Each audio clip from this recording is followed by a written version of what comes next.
네, 여러분 안녕하세요. 대한민국 최고의 방송 스픽스, 최고의 프로그램 역전의 우사들 힘차게 시작해 보겠습니다. 안녕하세요. 안녕하세요. 와우! 네, 저는 노영희 변호사고요. 네, 오늘 또 여러분들이 너무너무 좋아하시는 그런 분들 모셨습니다. 근데 날이 아침에 낮엔 좀 따뜻한 것 같았는데 저녁 되니까 추워져서요. 여러분들 좀 조심히 빨리 귀가하셔야 될 것 같습니다. 아직 안 들어가신 분들은. 자, 오늘 방송 같이 하실 분들 소개합니다. 신용환 대통령 직속 지방시대위원회 부위원장님 어서 오십시오. 네, 안녕하세요.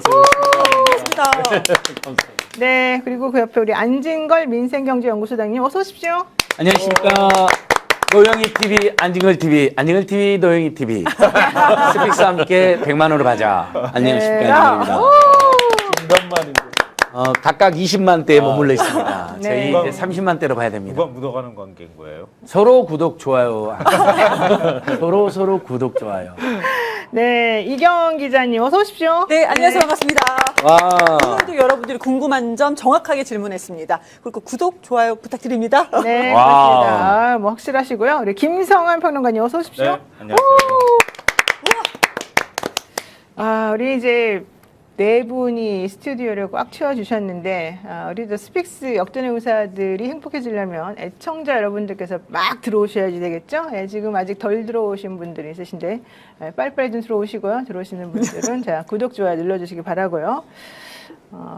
오늘 또 이게 화두였습니다. 사실 이재명 대통령이 지금 중국에 가서 상하이 도착하시고 내일 임시정부 이제 가신다고 하는데 군부에 가신다고 하는데 이제 그 얘기는 제가 조금 이따가 하는데 그 전에 이 윤석열 얘기를 안 하고 갈 수가 없어서 이 얘기를 한번 해보도록 하겠습니다.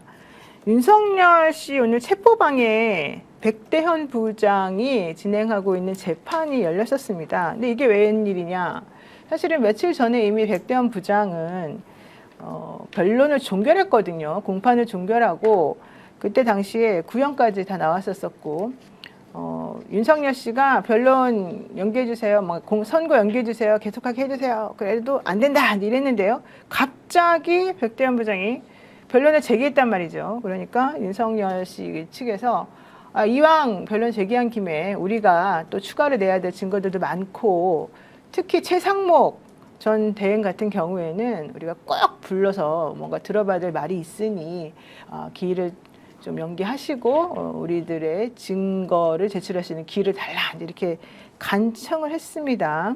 그러면서 선고를 미뤄달라고 했는데 백대현 부장이 너무 야박하게 너무 단호하게 안 됩니다 이렇게 얘기했거든요. 이걸 한번 먼저 보겠습니다. 재판장님 한 말씀만 좀 허락해 예, 주시면. 네. 신설하십시오. 변론이 재개된 만큼 이거를 바로 다시 종결하시는 것보다 시간을 조금 주시고 일단 그 증거 저희가 신청한 증거를 보시고 의견서와 함께 이거는 증거 조사가 필요하다라고 판단이 되시면 증거 조사 기일을 좀 지정을 해서 진행될 수 있도록 좀 허락해 주시기를 재판부에 간청드립니다. 피고인 측에서 추가로 더 증거 확보돼서 증거 신청하시면 살펴보고 다시 변론 재개 여부 결정하겠습니다. 피고인 추가로 최후 진술도 하실 내용 있으신가요? 예. 그러면 다시 변론 종결합니다. 선고 기일은 그대로 2026년 1월 16일 오후 2시에 이 법정에서 선고하겠습니다. 네, 그러니까 사실은 이제 오늘 변론이 한번 재개가 됐기 때문에 무슨 일이냐, 혹시 선고 길도 미뤄지는 거 아니냐라고 이제 다들 얘기들을 했었었는데 지난번에 이제 특검이 냈던 증거 목록들이 아마 순번 정리나 이런 것들이 좀 덜 됐었나 봅니다. 윤석열 씨 측에서 제출했던 증거들에 대해서 탄핵하는 그런 내용의 증거들이 많이 있는데 그게 순번 정리가 안 돼 있어서 그거를 다시 한번 물어보는 그런 과정이었던 것으로 알려졌고요. 그러다 보니까 그거는 형식적인 부분에서 좀 정리하는 절차적인 문제였기 때문에 특별히 선고기를 미룰 이유는 없었다라고 지금 판단하는 것 같은데요. 자, 지금 윤석열 씨 측에서 선고 미뤄달라고 했는데 백대현 부장이 알았으니까 네가 한번 내봐. 그럼 내가 변론 제기할 걸 고려해 볼게 라고 말은 했습니다만은 실질적으로는 별로 제기하거나 고려할 생각은 없는 것처럼 보이지 않습니까? 뭡니까? 지난번에 결심 날짜 얘기하면서 언급한 네. 부분이 있어요. 그러니까 특검법상 6개월 내에 선고를 하도록 돼 있다 이렇게 얘기를 했거든요. 네. 근데 그래서 날짜를 잡은 거란 말이에요. 그러니까 변론을 제기한다 하더라도 그 날짜를 옮길 수는 없는 거예요. 그러니까 선고 날짜를 어차피 뒤로 미룰 수가 없는 상황이니 중간에 뭐 변론 제기를 할 수난이 있다 하더라도 그거는 선고 날짜는 전혀 영향을 미치지 않는다 이렇게 판단을 하고 있는 것 같아요. 네. 그리고 오늘 다시 뭐 변론 제기한다 그래서 많은 분들이 좀 놀라셨을 것 같은데 말씀하셨던 것처럼 저보다 법률가니까 더 잘 아실 거 아니에요. 네. 그러니까 이 윤석열 측에서 변호인에서 무죄 증거를 제출을 했다고 하는데 그러니까 특검에서도 유죄 증거를 제출하지 않았겠습니까? 네. 일종의 이제 변호인 쪽에서 주장하는 걸 탄핵하기 위한 증거를 제출해야 되는 건데 그게 그렇죠. 보통은 이제 증 1, 2, 3, 4 이렇게 홀수를 붙여가지고 가는 건데 일부 겹치는 증거도 있는 것 같고 순서가 좀 잘 정리가 안 됐던 것 같아요. 네. 그러니까 그걸 다시 정리해라.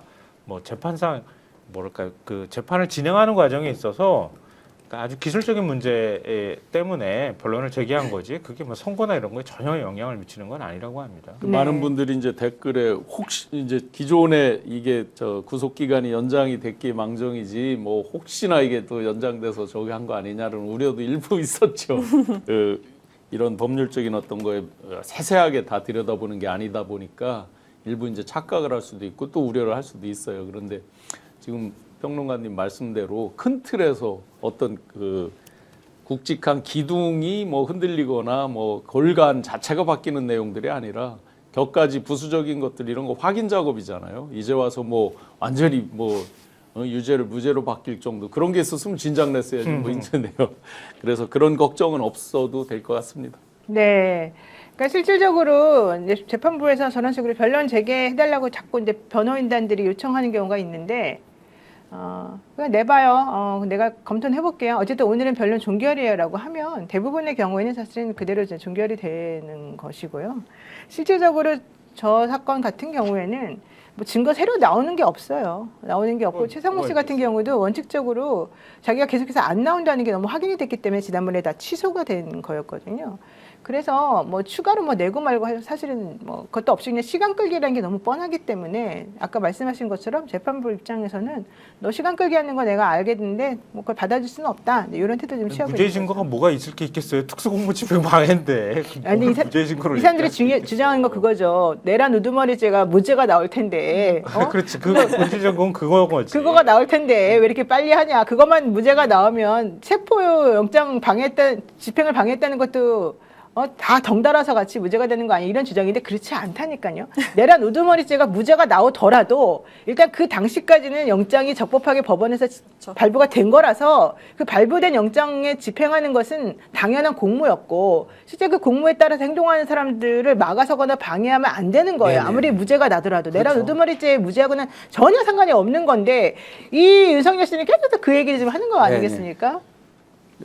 옛날에도 무슨 집10법이나 국가보안법 우리 운동권이나 시국사법 연행될 때 옆에 있는 사람들이 그 저지하잖아요. 네. 여러 명이 저지할 거 아니에요. 막 안기부가 달려들고 그렇죠. 검경이 달려들고 그러면 특수공무집행방해로 걸려 들어가는데 나중에 그 잡혀갔던 사람이 무죄가 나와도 그거 아무 상관없어요. 아. 그 사람은 국가보안법 무죄됐어 결국은. 네. 근데 그거 막은 사람들 있잖아요. 네.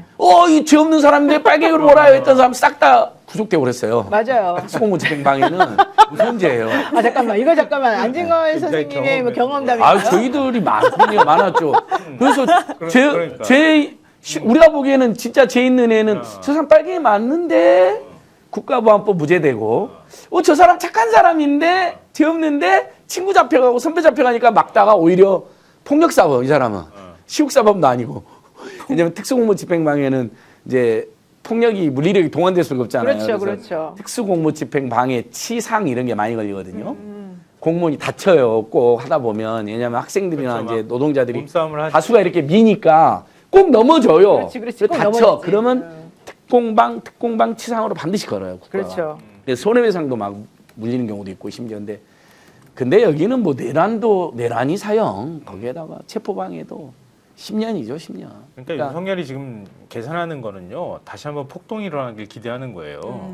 그러니까 직위원만 믿는 거예요. 최소한 거기서 내란이 아니라고 결정을 해버리면 그러면 계엄의 선포가 일종의 정당성을 얻을 거라고 보는 거고 자기를 지지하는 윤 어게인 세력이 서부지법 때려가서 부셨던 것처럼 뭔가 폭동이든 뭔가 일으킬 거다. 그러면 자기가 계엄을 선포했던 정당성이라도 사회적으로 확인받을 수 있는 거 아니냐.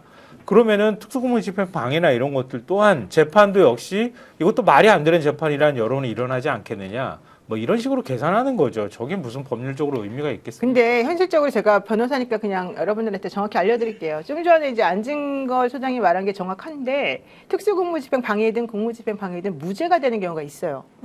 진짜로 무죄가 되는 경우가 있어요. 그거는 그 원래 본 죄가 뭐 유죄고 무죄고 떠나가지고 그 행위 자체가 무죄가 되는 경우가 있는데 왜 그러느냐?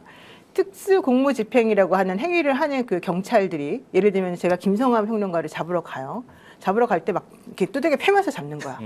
이렇게 막 따기를 때린다거나 막 이렇게 뭐 넘어뜨린다거나. 그럼 이거는 제가 폭력을 행사하는 거지 않습니까? 그러니까 제가 이 사람을 체포하는 거하고 별개로 제가 폭력을 행사한 거기 때문에 그럴 때는 내가 나를 왜 때려요? 이제 그러니까 무슨 말인지 안 알려주면서 막 때리면서 막 이렇게 덜고 막 넘어뜨리고 이러면은 그 행위를 당하는 사람 입장에서는 당연히 저항을 할 수밖에 없잖아요. 네. 그러니까 위법한 공권력 행사거든요. 예를 들면은 네. 그럴 때는 무죄가 될 수 있어요. 그럴 때 이제 자기가 이제 벗어나기 맞아요. 위해서 할 때 아, 이런 근데 거는 무죄가 저 돼요. 궁금한 게 영화에서 조폭 때려잡을 때 가가지고 경찰이 막 조폭 때리잖아요. 그런 거 다 사실은 안 됩니다.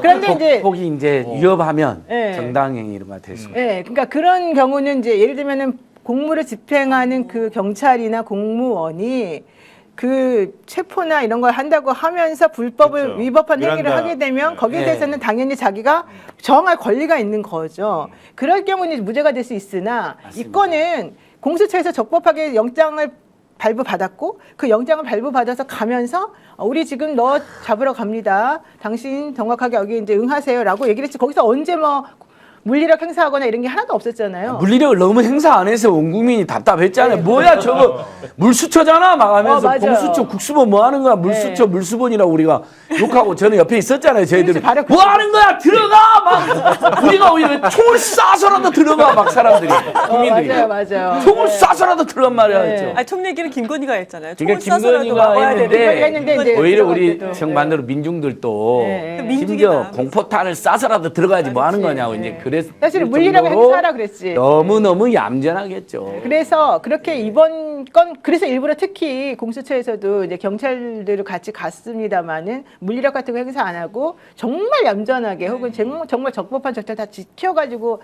이 체포를 해가지고 온 거거든요. 그러다 보니까 첫 번째는 안 됐던 것이고 두 번째는 된 것인데 이런 경우는 사실 특수공무집행 방해죄는 자기가 내란 우두머리죄가 유죄가 되든 무죄가 되든 상관없이 실제 그 행위를 네가 못하게 막았느냐 이제 이게 핵심이기 때문에 전혀 저 윤석열 씨의 말은 안 맞고 특히 본인이 검사인데 저런 말을 부끄럽게 한다는 것 자체가 저는 매우 진짜 부끄럽다 생각합니다. 이게 아마 이제 선례, 그 선례가 판례로 되겠죠. 기준점이 될까 이제 그게 가장 두렵겠죠. 아까 이제 음. 폭동에 대한 말씀도 있지만 분명히 사안이 이제 그 연결된 사안이고 구체적 내용은 좀 다르지만 이 판결을 할 때 분명히 본안에 대한 내용이 들어가면서 이 판결이 나겠죠. 이것만 무토막처럼 딱 잘라서 나오진 않겠죠. 전후 사정에 대한 설명이 있을 것이고 그러다 보면 당연히 이제 직위원 재판부에 영향을 미치겠죠.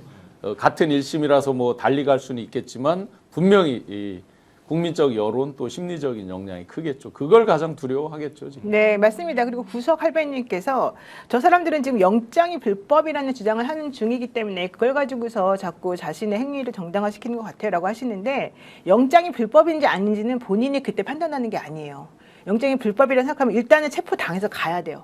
가고 나중에 법적으로 이 영장은 불법이었습니다. 라고 나중에 판단을 받아야 되는 거예요. 일단은 심을 했었어요. 예, 일단은 영장이 집행이 되면 거기에 따르고 아까 말씀하신 것처럼 체포 적부심이라고 하는 절차를 따로 밟아서 실제 영장 집행이 잘못되었으니까 나에 대해서 공권력 행사는 잘못입니다라는 걸 확인을 받아야 되는 거죠. 저렇게 윤석열 씨처럼 자기 마음대로 이거는 무조건 불법이야. 나는 네 말에 응할 수 없어라고 하면 그 누구라도 다 그런 식으로 행동하겠죠. 실제 뭐 불법인지 적법인지 따지지도 않고 무조건 범법자들이 혹은 이 피의자들이 나는 이거 적법한다고 생각해. 나는 정당한 권리 행사 하겠어. 라면서 아무도 응하지 않겠죠. 그러니까 그런 걸 막기 위해서 우리 법에서는 네가 개인적으로 생각하는 것과 별개로 일단 응해. 그리고 난 다음에 아니라고 생각하면 그거에 대해서 적법하게 절차를 따져가지고 풀려나. 그러면 괜찮아. 이제 이렇게 얘기를 해주는 겁니다. 윤석열이 그래도 검찰총장이 검사 뭐 구술을 했지만 그래도 검사인데 다 알지 않을까요? 당연히 알겠죠. 아까 이제 평론가님께서 폭동이 일어나길 바라는 것 같다라고 말씀 주셨잖아요. 이 재판 실제 현장에서 이제 취재해 가는 이제 기자들한테 얘기를 들어보면 재판이 예를 들어서 뭐 9시, 10시다. 그러면은 경위들이 한 9시, 1시간 정도 일찍 가서 있잖아요. 그럼 윤석열 지지자, 김용현 지지자들이 그 전부터 진을 치고 막 응원을 하고 있대요. 그러니까 그런 분위기를 해서 본인이 무슨 폭동이 좀 일어나기 바라는 건 아니까. 그 전에 변호사가 그거 했잖아요. 윤석열이 구치소에서 컵라면으로 막 때우고 있다. 되게 막 약자 코스프레 하지 않았습니까? 그 윤석열 오늘 목소리도요. 윤석열 목소리가 저런 식으로 저렇게 갈라지고 힘없고 나약하고 이런 목소리였나? 항상 배 나물고 다리 벌리고 막 이렇게 큰 소리 치고 제스처 넓게 하고 하는 사람 아니었나요? 근데 그 넓은 제스처가 싹 사라진 것이 약자 코스프레로 정말 좀 측은지심을 좀 유발하려고 하는 건 아닌가. 그러니까 왜 그러냐? 이미 다 알고 있다. 방법이 그거밖에 없으니까 시간 지연하면서 그렇게 바라는 건데 참 비굴해 보입니다. 아까 댓글에도요. 아까 윤석열 발언 나왔을 때 댓글에 비굴해 보인다는 발언 그 댓글이 되게 많았거든요. 같은 생각입니다.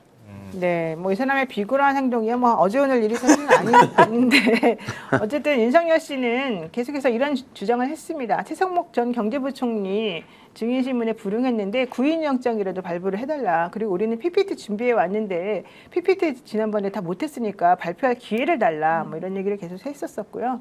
그렇지만 재판부에서는 필요 없다. 이미 다 너네들한테는 기회를 줄 만큼 줬다. 이제 이런 얘기를 지금 했습니다.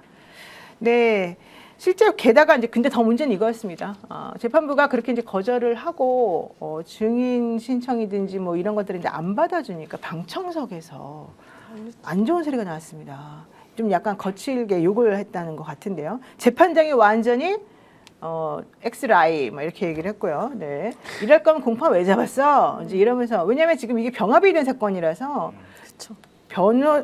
여기는 병합이 아니고 이거 지기현 부장부 여기는 아니고. 재판부가 병합이지. 그러니까 지기현 재판부 같은 경우도 병합이 돼가지고 변호사들하고 난장판이 지금 일어나고 있다는데 백대현 부장 재판부에서는 그나마 조금 그동안 얌전했거든요. 근데 이 방청석에서 오늘 이럴 거면 공판 왜 잡았냐 그러면서 재판부를 향해 가지고 욕하는 사람들이 좀 있었다 그래요. 안진걸 소장님이 아무래도 이렇게 재판에도 많이 가보고 네네. 이런 험한 얘기를 제일 잘 아실 것 같아요. 어떻습니까? 이런 상황이나 태도에 대해서. 그 이미 이제 조희대 직연 때부터 사법부 권위가 완전히 망가져 버렸잖아요. 특히 윤석열, 김용현 극우 극단 그야말로 또 XE 또 라이 변호인단 네네네. 사실 변호사라고도 변협도 징계할 것처럼 이야기하니까 네. 그 사람들에서 완전히 무너져 버리니까 방청객들도 그거 보고 따라하는 거죠. 근데 처음부터 직연이나 또는 여러 재판부가 일관되게 또는 엄정하게 변호인단의 헛짓거리에 또 일부 극우 세력의 방청객들 헛짓거리에 단호하게 돼 있으면 이러지 못하는데 해도 되니까 그렇죠. 김용현한테 막 박수를 쳐버리고 김용현 귀엽다, 직연 귀엽다 뭐 이런 난장판이 되지 않았습니까? 결국은 그 직연 특히 직연을 중심으로 해서 아예 난장판 재판을 방치한 결과가 백대현 판사님 같이 이제 원래 규정대로 제대로 하는 사람한테까지 피해가 돼서 그 사람이 이제 비난받는 법적인 권위가 떨어져 버린 거 함부로 하는. 근데 예전에 군사 독재 조건 시절에도 저희가 이렇게 항의한 적이 있었죠. 근데 그때도 판사들이 법정의 권위만큼은 자기들이 양보하지 않나 해서 무더기 감치명령하고 막 내리고 그렇죠. 그랬거든요. 네. 근데 이번에 재판장들은 그분 한 분 외에는 그런 조치를 안 하더라고요. 그러니까 이래저래 안제 재판부의 권위가 조희대와 지기현 두 사람 때문에 계속 떨어지고 있는 모양새입니다. 네. 백대현 재판부에서는요, 12.3 비상계엄 선포 전후에서 일어났던 혐의 사실들에 대해서 재판을 하고 있는데요. 국무위원회 계엄 심의 의결권 침해에 대해서 지금 재판하고 있고, 계엄 선포문 사후 작성 폐기에 대해서 하고 있고, 비상계엄 이후에 이제 허위 공고, 외국에다가 허위로 이제 자기가 마치 잘했다는 것처럼 이렇게 냈던 거, 이거 하고 비화폰 기록 삭제 지시 혐의, 그리고 체포영장 집행 저지 등의 혐의에 대한 심리를 진행을 하고 있습니다. 특히 그래서 윤석열 씨 측에서는 아까 말씀드린 것처럼 내란 우두머리죄가 무죄가 나올 거기 때문에 그와 관련된 증거를 다 받아줘야 된다 이런 주장을 계속해서 하고 있으면서요. 오늘 그 송진호 변호사는 내란 우두머리 사건에서 나온 추가적인 증인신문 조서 등 수백 건의 증거를 추가로 제출하려고 하고 있다. 이번 주 중으로 내가 내겠다. 그 증거가 제출이 되면 같이 살펴달라 이제 이런 얘기였고요. 윤석열 씨는 직접 준비된 증거가 500건이다.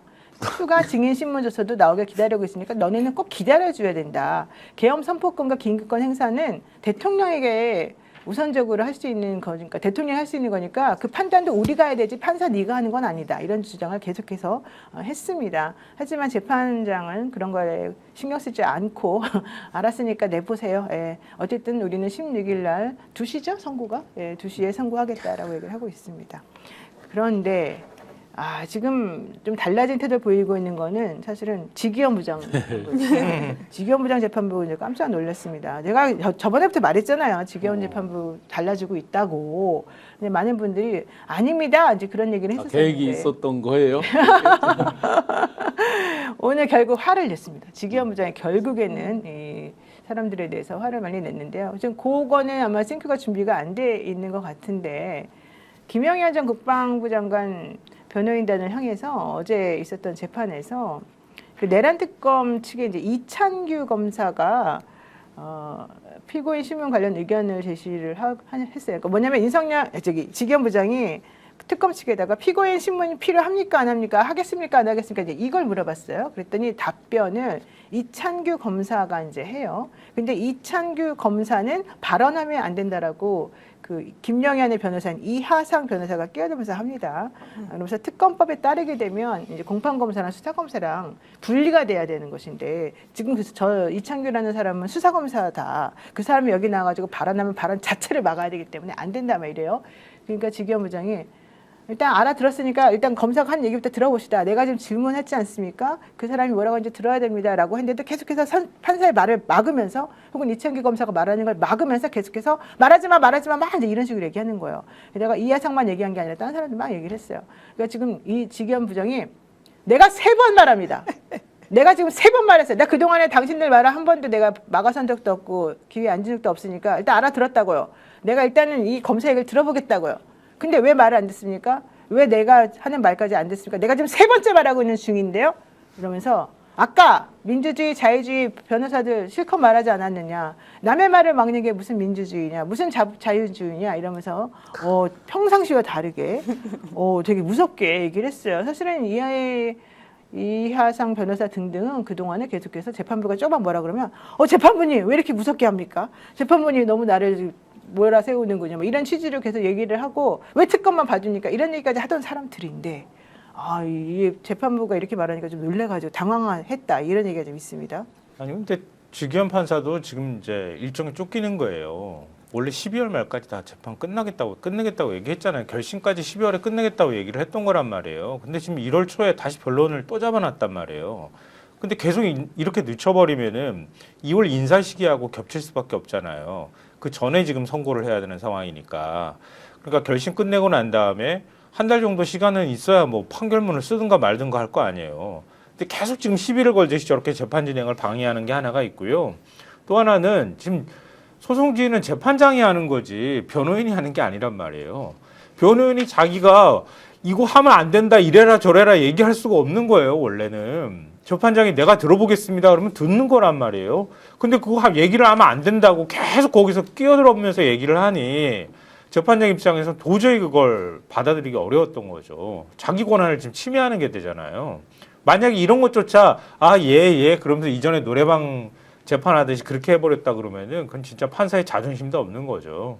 그러니까 참다 그 부분을 지적한 것 같아요.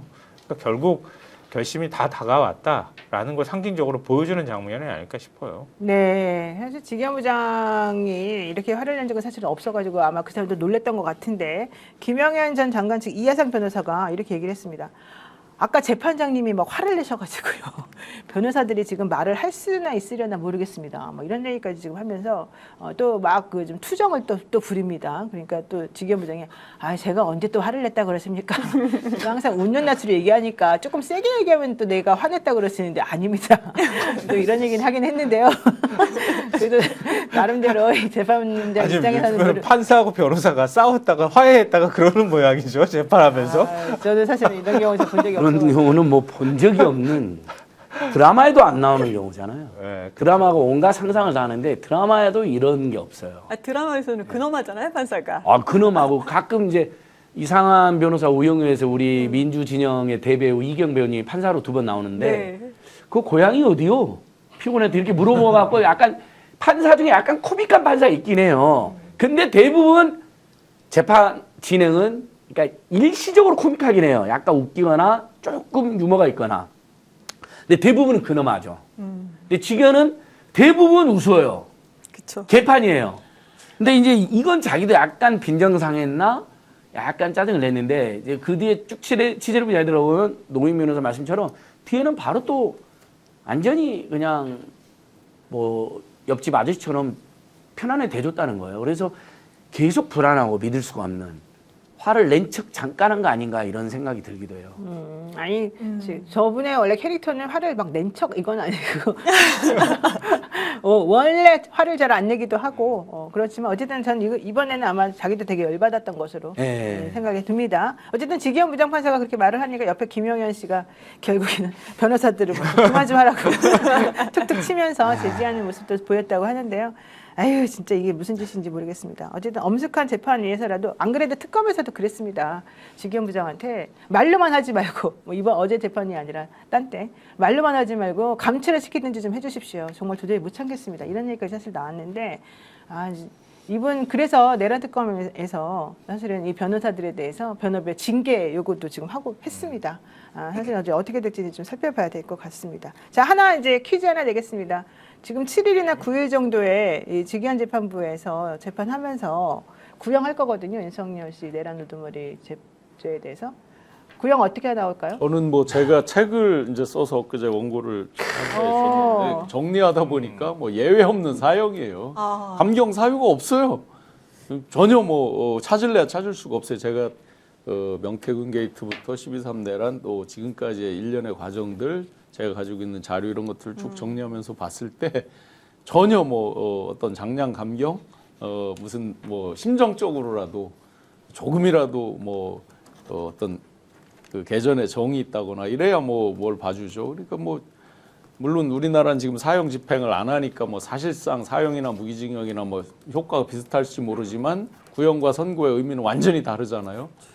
그래서 지금 예외 없는 전 사형이라고 보고. 네, 사형을 구형할 것이다. 해야만 그리고 하고 선고는 그렇게 될 거라고. 그럼 봅니다. 선고도 사형으로 나올 것이다. 선고는 또 뭐 그 지금의 그 법원의 모습들을 보면 또 다를지는 모르겠어요. 근데 네. 특검 입장에서 이걸 봐줄 이유가 없다. 네, 우리 신영환 부위원장님은 당연히 사형을 구형할 것이다. 우리 안진걸. 저도 이건 사형 구형이죠. 뭐 내란 특검이 회의를 한다는데 왜 회의를 하는지 모르겠어요.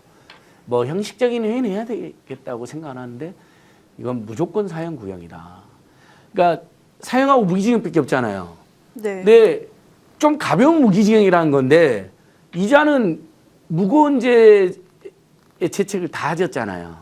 나쁜 짓은 나쁜 짓 다 했고 요런 민간 언론사, 선관위, 국회 세 군데를 다 장악하고 출동했고 일부 시민들께서는 내란이 미수로 그친 거로 오해하는 분들이 있더라고요. 진압이 돼가지고 중간에. 이미 다 기수. 내란은 어마어마하게 자행이 됐고 수백만 명이 죽을 뻔했는데 국회와 국민이 아주 빠르게 제압을 한 거죠. 여러분 이번 내란은 기수범죄입니다. 진행이 됐고 자행이 상당히 진행된 상태에서 국민들과 국회가 신속히 진압을 했다 이렇게 보시고요. 저는 사형 구형에는 길이 없다. 사형 구형할 것이다. 알겠습니다. 우리 김성환 평론가님. 이거를 퀴즈로 얘기해야 되는 거예요? 그러면 그 OX로 해야 되는 거 아닌가 또 싶기도 하고요. 무기밖에 없잖아요. 사형하고 무기밖에 없기 때문에 저는 조금 온화하니까 무기를 할 가능성이 있다. 무기 쪽에다가 한 표를 일단 던지도록 하겠습니다. 알겠습니다. 다음에 발언해야 되는 저는 온화하지 않아서 사형을 구형해야 한다라고 얘기를 해야 되는 거죠. 무섭습니다. 네. 그래서 진심입니다. 이 부분에 대해서는 있을 수 없는 일입니다. 만약 여기서 무기를 구형을 한다면 그럼 선고는 그거보다 뭐 무기징역이 나올 거냐 아니면 더 낮게 나올 수도 있지 않겠습니까? 저는 이 부분에 대해서는 우리가 아무리 양보해도 있을 수 없다. 역사가 이런 그 처절한 역사는 또 반복될 수가 있어요. 네. 이거는 정확하게 해서 사형을 구형해야 한다라고 네. 말씀드립니다. 그렇지만 저는 온화합니다. 네, 온화한 사람들끼리 정말 아니 서로. 근데 법률적으로 지금 형량이 딱 이렇게 정해져 있는데 그걸 무기를 유기로 내릴 수 있단 말이에요. 아니 그건 안 되죠. 그건 안 되잖아요. 그러니까 무기 아니면 사형이고. 네. 그렇죠. 사실 그거는 선고를 하더라도 역시 무기일 수밖에 네, 없잖아요. 사실 이제 전례는 내란죄를 저지른 게 이제 전두환 때 뭐 이런 때여가지고 그거를 자꾸 예를 들긴 하는데 그때 그 내란죄 저지른 거하고 지금하고는 2024년도에 저지른 거는 완전히 이제 다른 모습이라서. 그렇죠. 더군다나 이제 그 전두환한테 형이 내려진 건 96년인가 한참 뒤에 네. 실제로. 그런데 지금은 이제 제로 보면 친위 쿠데타잖아요. 더군다나 이제 멀쩡하니 있는 국회를 그냥 완전히 침탈하는 뭐 그러면 과연 제 경중으로 봤을 때 물론 이제 많은 사람의 인명 살상이 있었던 경우랑 뭘 무게를 저울로 달듯이는 할 수 없지만 지금 시대에 변화된 모습과 어떤 국민 감정과 그때 상황을 본다 그러면 결코 전두환 이 저지른 범죄보다 가볍다고 할 수가 없잖아요. 이게. 그렇죠. 예. 근데 네. 전두환은 아니 제가 아까 짧게 말씀드렸지만 또 오해하시는 분도 있을까 봐 말씀드리지만 전두환은 내란 목적 살인이 있었거든요.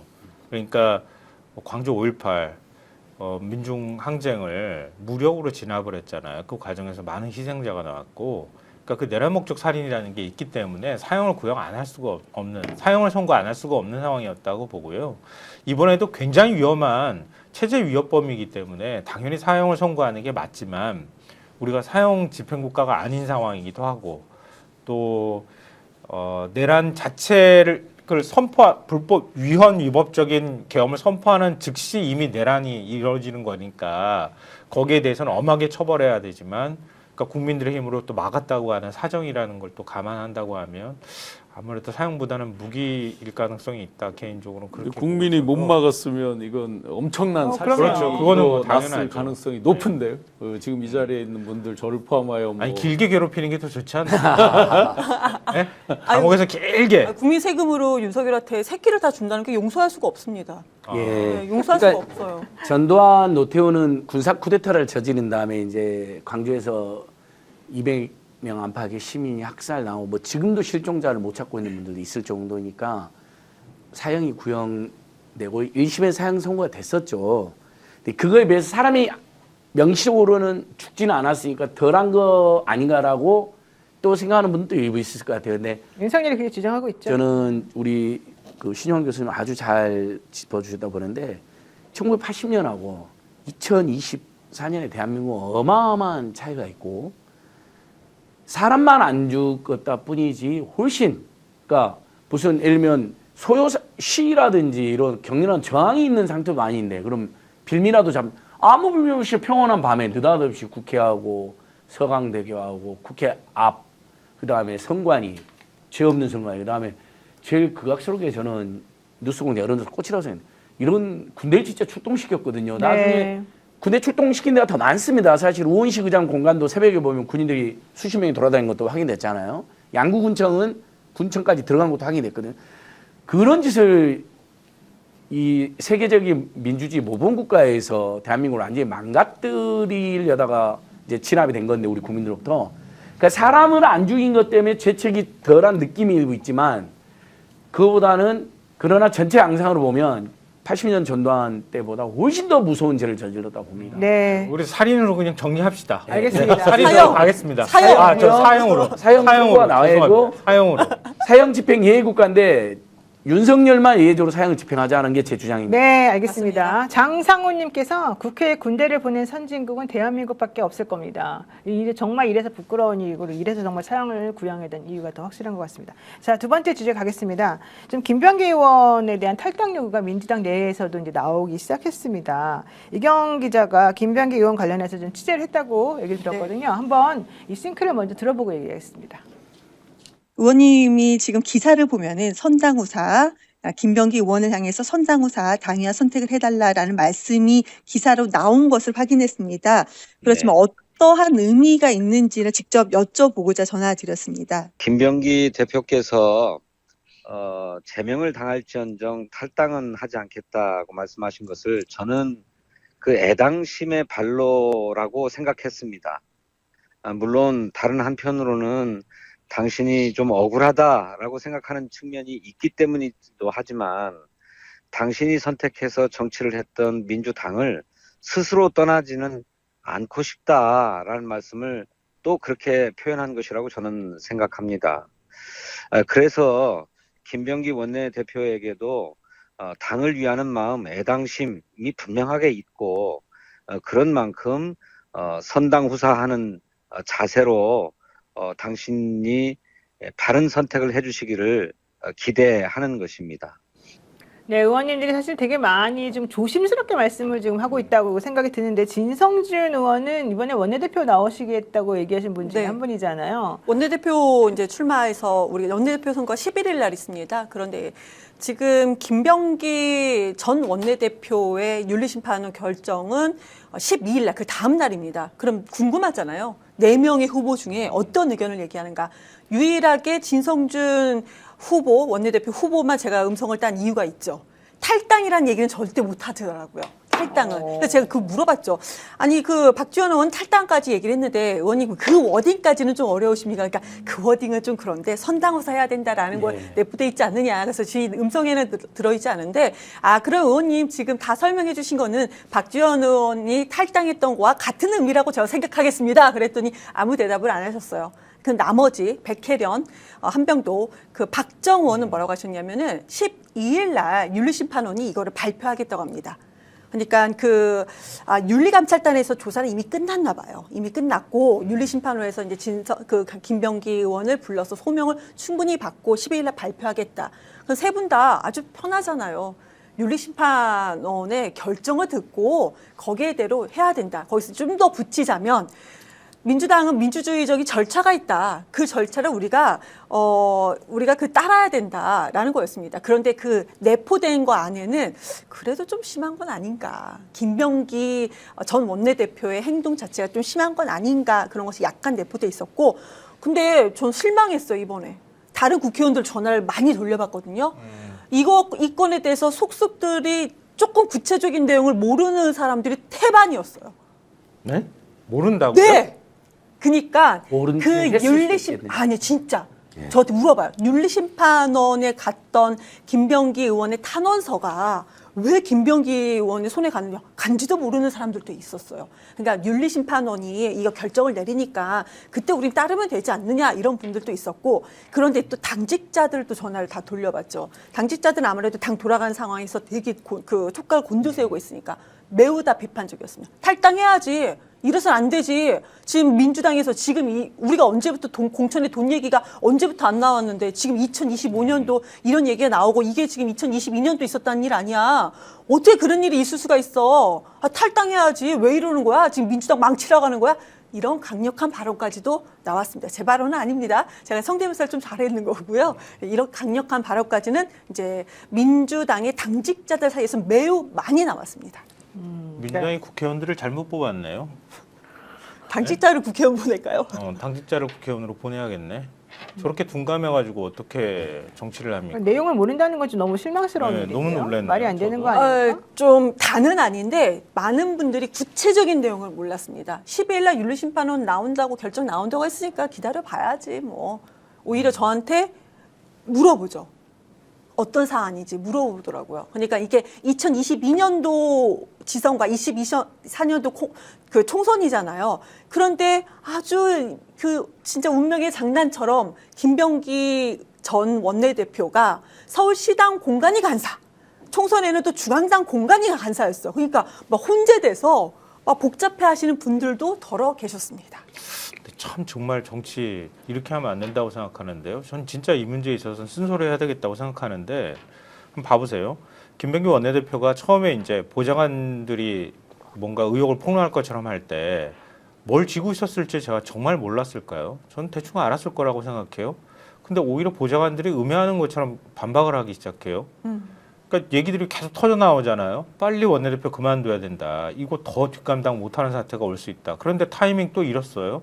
그리고 간 다음에 다 등 떠밀려가지고 자기가 마치 결단하는 것처럼 원내대표직 내려놔요.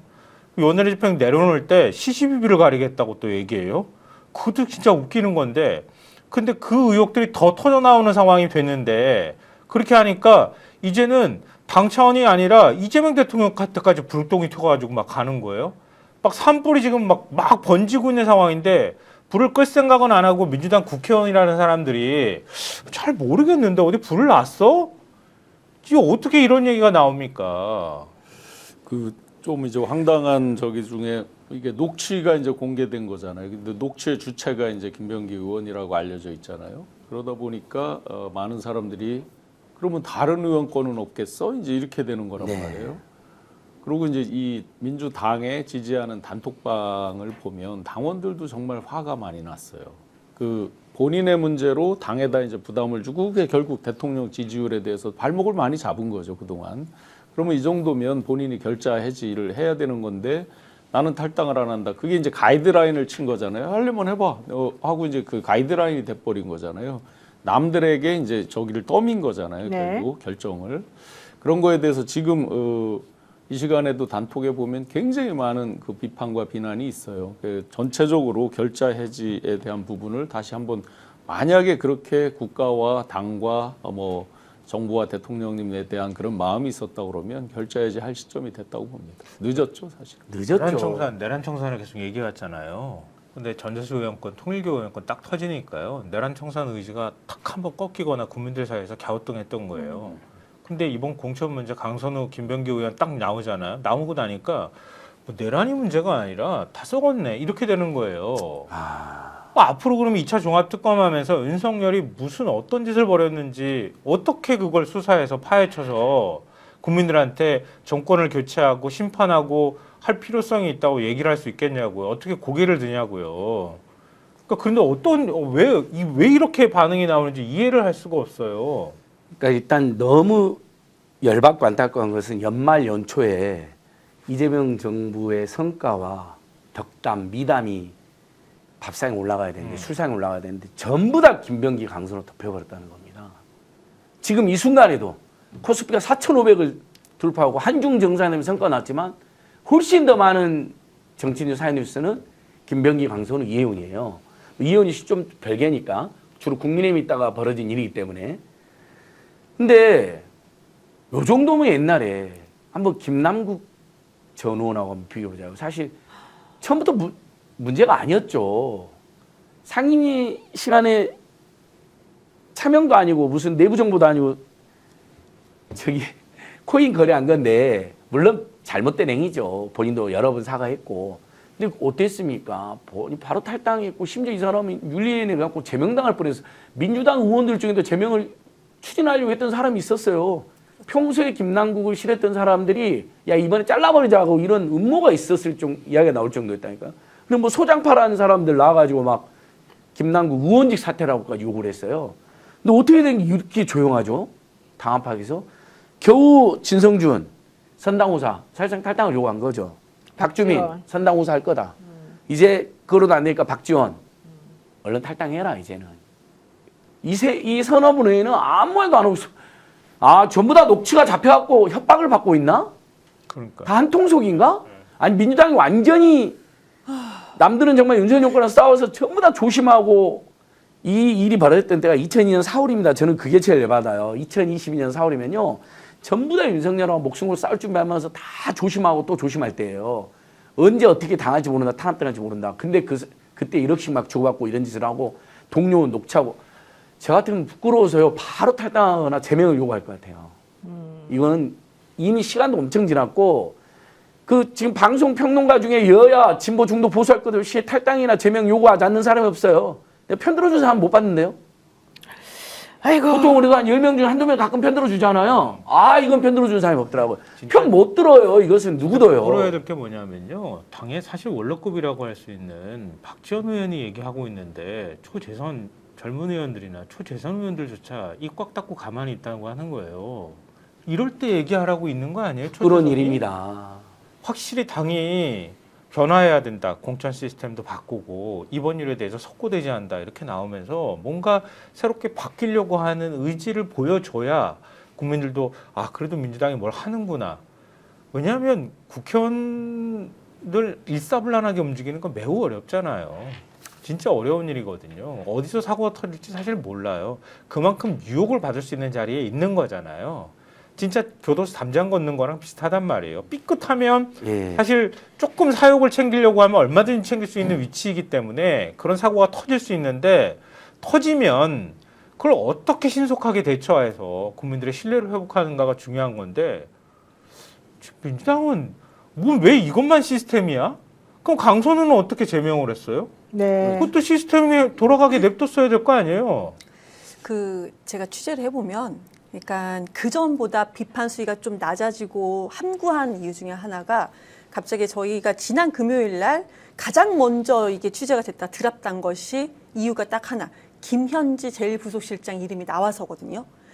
그 다음에 다른 언론의 보도가 그날 밤에 나오기는 했어요. 근데 저는 그 낮에 이미 그거에 대해서 알고 있어요. 저희가 이제 주제 올라갔다 드랍했죠. 그 메인 주제였는데. 그러니까 분위기가 그런 것 같아요. 이수진 의원은 보좌관을 시켜서 본인 그 김병기 그 의원에 대한 탄원서를 김현지한테 전달했다라는 워딩까지 다 나왔어요. 그리고 그 보좌관이 김현지 그때 당시에 그 당대표 그러니까 그때 당시에 이제 보좌관 이재명 그 당대표 이제 보좌관이었던 거예요. 의원실 보좌관. 네, 의원실 보좌관이었던 거예요. 그냥 그런데 전달을 했고 윤리감찰단에 넘겼다라고까지 확인을 했다라고 그 보좌관과 이수진 의원과 녹취록 이미 다 나와 있어요. 근데 여기서 뭐냐면 근데 그 윤리심판원에 들어가야 된 그 탄원서가 김병기 의원 손에 갔고 그걸 보좌관들이 그걸 공개를 해버렸잖아요. 그러니까 여기서 다 멘붕이 오는 거죠. 여기서 강하게 나가면 김현지 제1부속실장? 이렇게 연결이 되면서 갑자기 제가 취재하면서 느꼈던 거는 그 이름이 언론에 나온 순간 지난주 금요일이거든요. 그러면서 의원들이 발언 수위가 갑자기 침묵으로 많이 바뀐 듯한 느낌은 들었습니다. 그거는 그렇게 판단하면 안 되고, 네, 맞아요. 그거는 이제 대통령한테까지 이게 보고가 됐을지 여부에 대해서 잘 모르기 때문에 이제 다들 좀 조용한 거고, 아니, 실제 잠깐만요. 네. 실제 김현지 당시 그 보좌관에게 전달이 되었다 하더라도 김현지 보좌관은 그걸 윤리감찰단에 넘기는 게 원래 그 업무의 루트였다. 넘겼다고 했고 그건 맞습니다. 네, 그래서 그 중요한 건 여기서 윤리감찰단이 왜 김병기 원내대표 당시에 이제 그 위원장이었나요? 그 진상 확인하는 그런 분이었죠. 검증위원장. 예비 후보 그렇죠. 검증위원장. 네, 그러니까 검증위원장이니까 이제 위원장에게 그냥 아마 형식 그냥 아주 뭐라 그래야 되나 이걸 그 기계적으로 넘긴 것 같은데 원래 그렇게 넘기면 안 되죠. 왜냐하면 지금 현재 이 사람이 검증을 하는 사람인데 그 사람 이름이 바로 거기에 적혀 있으니까. 근데 여기서 핵심은 왜 그렇게 넘어갔느냐 이거를 봐야 되는 건데 자꾸 맞아요. 그 앞에서 김현지가 당연히 보좌관이었으니까는 그쪽으로 넘기는 거 당연한 거 그 이름 나오는 건 당연한 건데 그것을 가지고서 마치 뭔가 있는 것처럼 자꾸 얘기하고 제가 언론 잠깐만 않아요. 제가 지금 제가 괜히 오해를 받기 싫기 때문에 네. 정확하게 다시 말씀드리겠습니다. 언론 보도에 윤리감찰단에서 김병기 의원이 연락을 줘서 윤리감찰 달라고 하길래 넘겼다라는 보도까지 나왔습니다. 아니, 그러니까 그러니까 그렇게 들어주세요. 나왔어요. 제가 이 설명을 다 드렸어요. 그런데 분위기가 그렇다라는 걸 말씀드리는 거지 누구 한 사람을 몰고 가려고 그런 건 아닙니다. 네, 그건 아니라는 점 분명히 그건 당연히 말씀드립니다. 아니겠죠. 그 당시에 상황을 복귀해 보면 이해가 돼요. 왜냐하면 그 탄원서를 쓰게 만든 사람이 김병기 의원과 같은 동작갑에 있는 사람이라는 거고 총선 경쟁자였죠. 팩트는 예. 지자체장 출신이고 김병기 의원이 자기를 그 컷오프할까봐 그거에 대응하는 방식으로 동작 구의원 2명한테 탄원서를 써라. 그렇죠. 이렇게 얘기하면서 부추겼다는 거예요. 네. 그 전사까지 제가 굳이 설명을 안 드려도.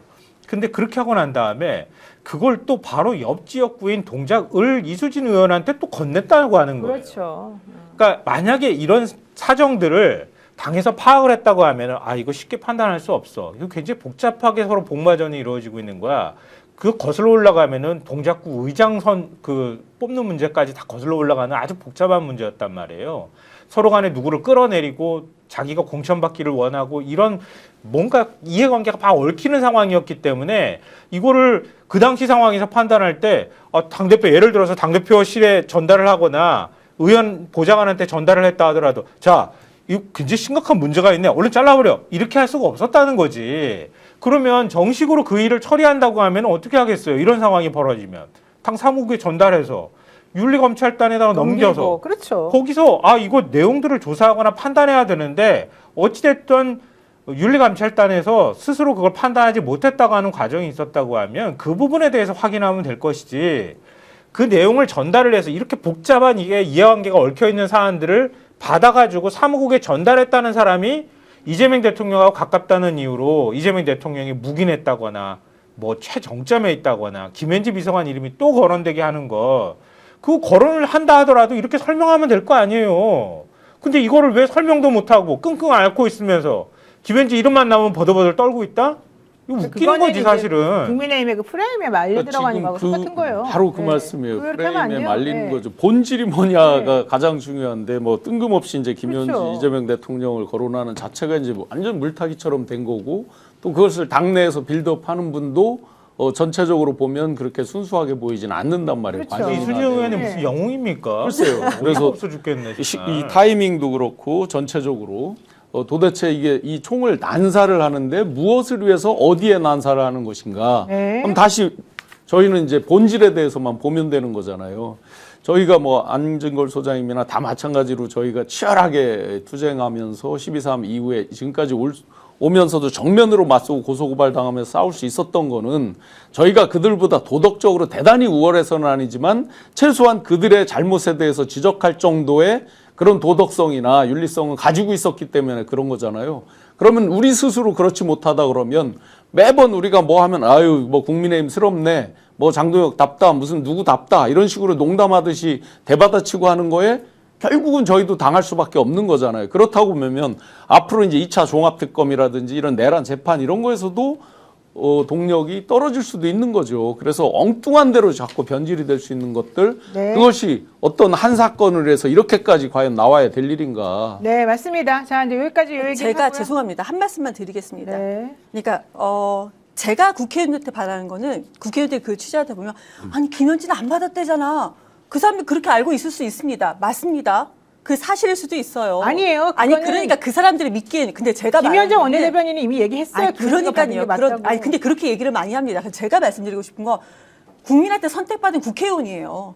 문제가 있으면 민주당이 이런 문제가 있다라고 왜 당당하게 말을 못하냐는 거예요.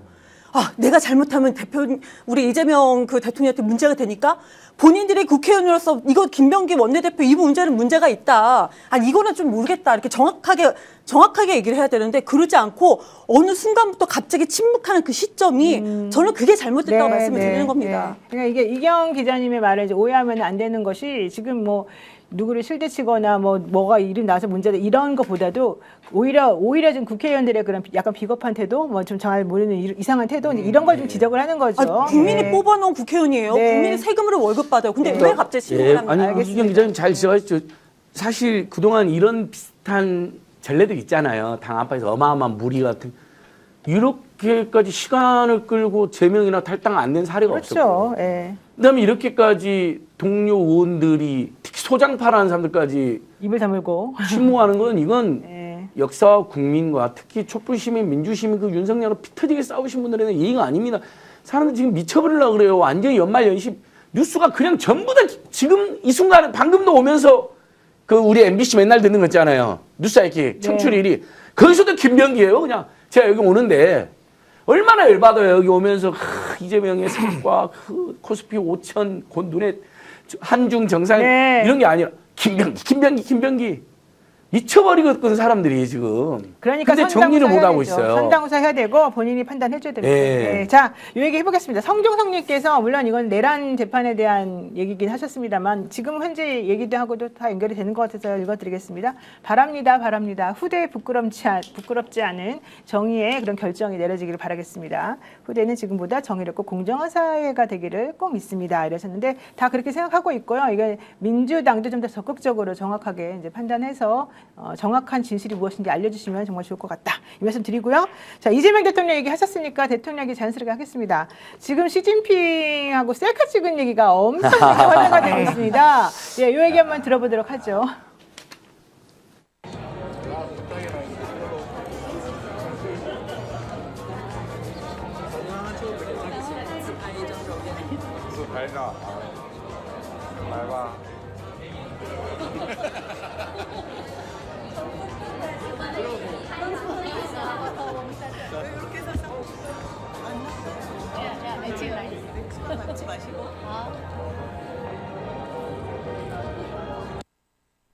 네, 샤오미로 셀카 찍는 거. 저런 모습 보시니까 어떻습니까? 시진핑이 원래 표정이 별로 없는 사람인데 엄청 대단하죠. 이재명 대통령이 약간 개구져요. 맞아요.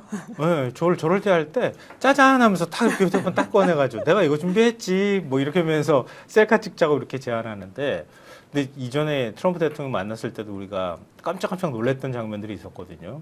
와, 저렇게까지 치밀하게 준비한다고?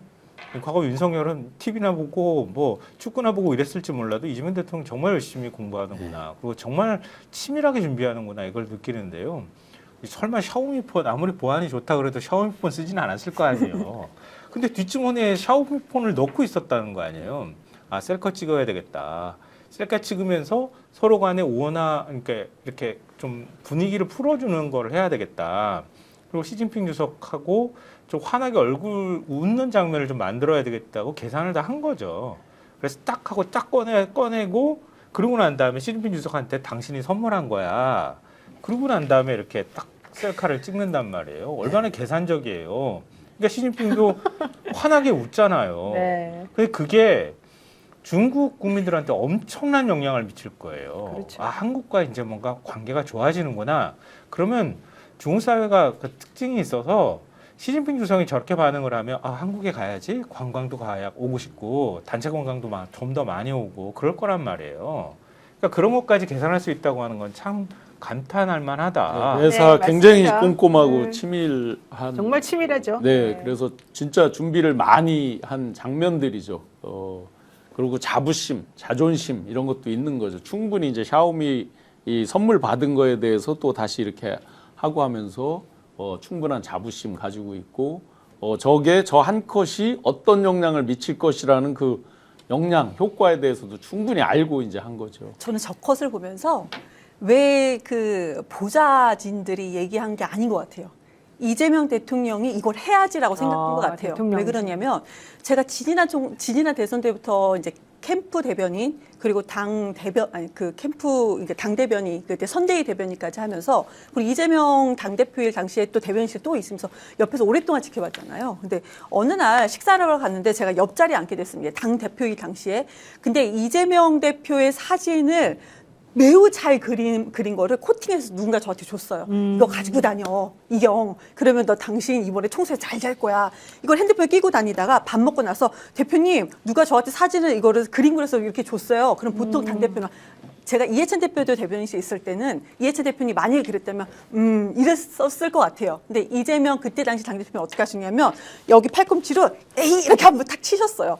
원래 장난기가 많으세요. 그래서 저거는 아마 대통령께서 직접 그냥 한 게 아닌가. 근데 다만 좀 아쉬운 게 저거 그 핸드폰이잖아요. 이거 뭐 통신 보안 잘 됩니까? 그러니까 시진핑이 백도어 확인하시죠 했잖아요. 그냥 그 농담을 한 번 더 던졌으면은 백도어 확인했는데 좋다더라. 이런 거 던졌으면 어땠을까? 그냥 개인적인 생각입니다. 이게 어마어마한 이벤트죠.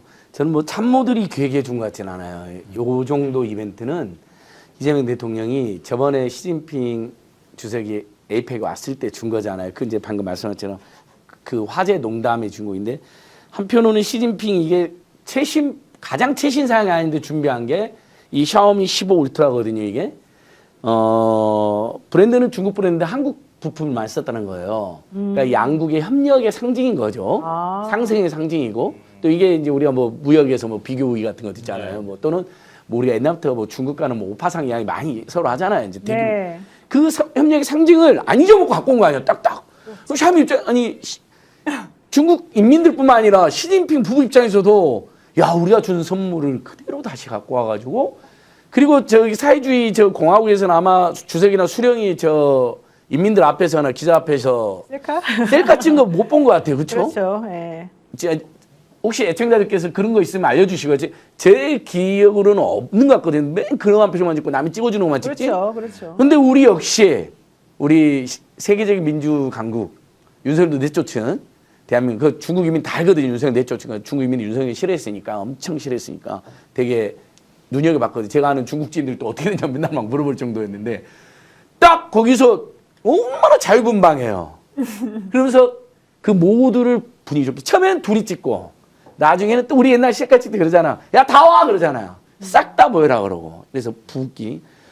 야 이건 저기 참모들 중에 누가 해줬으면 대단한 참모, 안 해줬다면 이재명 정말 대단한 지도자다. 대통령이 혼자 생각했을 검사하시- 가능성이 매우 크고 예. 조선일보에서도 이 얘기 나오네요. 조선일보 제목이 이거였습니다. 이 대통령 시진핑이 선물한 샤오미를 셀카 인생샷 건졌다. 예. 아, 조선일보가 이렇게 쓸 정도면 정말 대단히 성공한 그런 작품이다라고 조선일보가 저 생각하고. 정도인데 이제 일각에서 네. 뭐 가볍다, 뭐 경망스럽다, 아유, 뭐 꽤나 많이 아이고, 있거든요. 아이고. 가볍다고 그러면 그 무거워서 이렇게 노래 부르고 쪽팔려서 아유, 어떡하냐고. 이거 말도 안 돼. 무거워서 그랬습니다. 아니 네. 시진핑 부부가 할 자 없잖아요. 항상 찡그리고 있거나 무표정한 분들도 근데 우리나라가 다자문대나 아니면은 주요 국가하고 정상회담을 하거나 이렇게 할 때 되게 편한 분위기에서 하는 느낌을 별로 못 받았어요. 저는 이전 대통령들은 다 그랬거든요. 예. 굉장히 격식에 갇혀서 딱딱하게 뭔가 이렇게 진행하는 느낌이 든단 말이에요. 근데 이재명 대통령은 국제 무대 나가도 마찬가지지만 막 해주고 자기 나름대로 자유롭게 움직여. 그리고 사람들이 자기 주변에 오게 만든단 말이에요. 사실 이거는 대통령 수업을 오래 받는 사람이나 가능한 행동을 하고 그렇죠, 있다고. 그렇죠. 굉장히 강심장이에요. 제가 볼 때. 네. 그리고 눈치도 굉장히 빠르고요. 맞아요. 좌중을 좀 주도할 만한 그런 준비가 되어 있는 사람이구나 하는 생각을 하게 돼요. 네. 그러니까 시진핑 주석한테 우리 셀카 찍자 이렇게 하는 게 가능하지. 예. 딴 데서 어떻게 이게 가능하겠어요? 그리고 그렇죠. 또 당당한 대한민국이기 때문에 가능한 거예요. 그러지 않고서는 대국 앞에서 저런 유머와 여유를 부리기 어렵죠. 네, 이재명 대통령 자신의 X, 트위터죠. 여기에 경주에서 선물 받은 샤오미로 시진핑 주석님 내외분과 셀카 한 장 이런 글을 달면서 시 주석과 펑리 위한 여사와 함께 찍은 사진 3장을 올렸는데요. 이재명 대통령이 올린 건 이것만이 아닙니다. 저는 사실 너무 어이가 없었었는데요.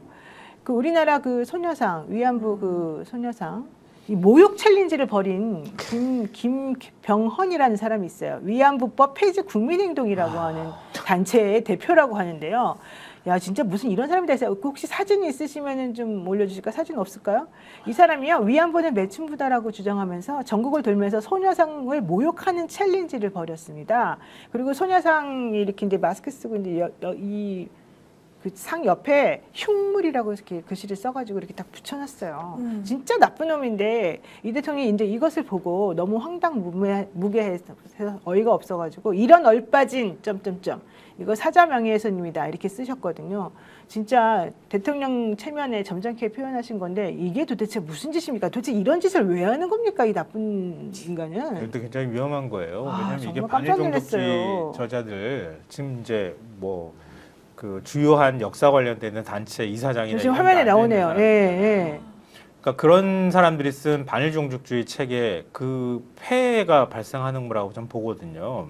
아이고. 그러니까 아마 다 아시겠지만 연합뉴스 TV 옆에 일본 대사관이 있잖아요. 그 앞에 소녀상이 있는데요. 네, 있어요. 소녀상 그 주변으로 경찰 그 차벽은 아니지만 이렇게 나츠막한 사람들 뛰어넘어가지 못하도록 하는 그 장치들이 있거든요. 이렇게 울타리 같은 걸. 울타리를 칭칭칭칭칭칭 감아놨어요. 정말 창피한 거야. 왜? 소녀상 가가지고 부수거나 이럴 사람들, 위해를 가는 누군가가 있을 수 있겠다고 생각하기 때문에 그러는 거거든요. 실제로 제가 연합뉴스 출연하기 위해서 가면은 일왕 만세부터 시작해가지고 별짓을 하는 사람들 많이 봐요. 위안부 문제에 대해서도 그런 식으로 주장하는 사람들이 그 앞에서 집회하고 특히 윤석열 집권할 때 정말 많이 와서 거의 늘 일상적으로 거기서 시위를 했고요. 그래서 수요 집회를 거기서 하다가 하던 그 단체 사람들이 쫓겨났어요. 다른 장소로. 맞아요. 오죽하면 젊은 분들이 맨날 수요 집회. 예. 다른 데 가서 집회하면서 밀려나 버렸어요. 그런 극우 행동주의자들 때문에. 그 폐해들이 그대로 지금 나타나는 건데 아직도 저런 주장들을 지금 하고 있는 거예요. 네. 이게 얼마나 진짜 이재명 대통령 말한 것처럼 어림없습니까? 우리 가지고 있었던 정신이잖아요. 그러니까 정신 빠진 인간들인 거예요, 정말. 저 사람들은요 정말 황당한 게 전국에 설치된 소녀상을 찾아다니면서 마스크나 검은 천을 뒤집어 씌우는 방식으로 철거 시위를 벌였고요. 위안부와 관련된 역사적 사실을 부정하고 성매매 여성으로 매도했는데 아까 좀 전에 그 사진 잠깐만 보여주시면은 흉물이라고 써 있고요. 지금 마스크에는 철거라고 하는 글씨를 써놓고요. 위안부의 실상을 왜곡 날조한 흉물이다. 이러한 주장을 펼치고 있습니다. 그러면서 의병에 있어야 되는 그 광장에 왜 이런 게 있느냐? 의병을 위안하려고 위안부 상을 갖다 놓은 거냐? 이런 식의 글을 씁니다. 도대체가 미친 인간들이고 왜 이런 짓을 하는지는 저는 정말 알 수가 없고요. 그 사진 옆에 보니까 55하고 53, 그러니까 53, 사진을 55장 보여주세요, 중에 선생님. 53 뭐 이런 의미 같더라고요. 그래서 오른쪽 하단에 보면 그렇죠. 그죠? 그러니까 그럼 최소한 55군데 가서 지금 저런 그런 짓을 한 거죠. 위안부상 그 뜻인 거죠, 철거, 저게? 위안부상 철거 마스크 씌우기 챌린지 지금 맨 아래쪽에 보면 그리고 53/55, 그러니까 155입니다. 155인가요? 예, 하여튼 155개 중에서 53번째인가 보죠. 저 사진. 네, 맞아요. 전국에 한 야, 160개 정도 있을 겁니다. 진짜 그러니까 저런 자들은요. 나쁜 일본군 위안부 사람들이야. 사실 자체도 부정하고요. 네. 일본의 강제 노역, 그러니까 강제 동원된 사실도 부정해요. 예, 그것도 본인들이 자발적으로 와서 일했다고 주장하는 자들이에요. 그러니까 조선이 일본도 인정하는데 사실 일본이 고노다마에서도 위안부 동원의 강제성까지는 인정을 하지 않았습니까? 맞아요. 식민지배에 대한 그럼요. 심심한 무라임하게 했고 일본이 한 것을 부인한 놈들이에요. 강제징용도 부인해요. 사도광산에서도 강제징용을 넣기로 했는데 뺀 거 아닙니까? 결국은 거짓말로 죄를 속이긴 했지만 본인도 인정을 한 내용은 저자도 인정을 하니까 일본 놈들보다 더 극우주의자들이라는 평을 받아요. 일본 제국주의자들보다. 독립기념관장이 그러잖아요. 예. 조선 일제 시대 때 살았던 조선인은 일본인이다. 그러니까 강제 동원될 일도 없고 일본군을 그렇죠. 위해서 강제로 또 가가지고 팩트가 끌려가서 틀렸잖아. 일본 국적을 안 줬잖아요. 네. 말이 성폭력을 아니에요. 당할 조선이 이유도 없고. 근데 이제 재밌는 게 이재명 대통령이 중국에 가서 첫 번째 1일 전에 중국을 먼저 올리고 그 다음에 시진핑하고 주석 샤오미 그것을 21시간 전에 오르고 지금 트위터 그 다음에 12시간 전에 이런 얼빠진 사전. 그러니까 그 다음에 그 후로 지금 리펑 총리랑 짜오러지 중국 제인대 상무위원장 만난 걸 지금 2시간 전에 올렸거든요.